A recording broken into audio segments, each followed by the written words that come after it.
What do you think about the rod of Moses? Or better still, should I say, what did Moses himself think about his own rod? The rod of Moses is just like a common rod. The shepherd's rod, which is used in guiding the sheep or the flock. It's usual for shepherds to have a rod that they will use whenever they are tending their sheep.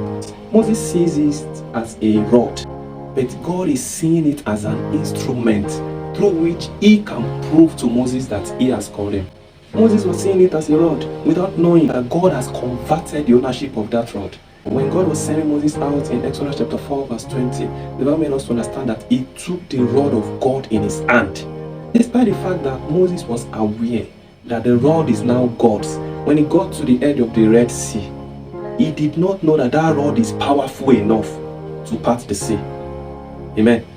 In Exodus chapter 14, when he cried to God, God told him that tell the children of Israel to go forward. Then God asked him, what is that in your hand? Is it not still that same rod?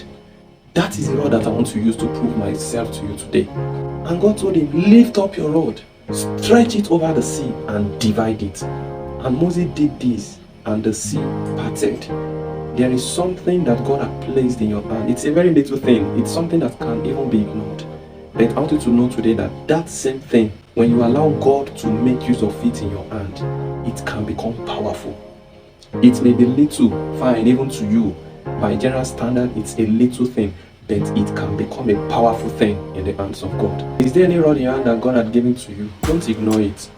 It may be a little gift, fine, you call it little, but God is seeing it as powerful.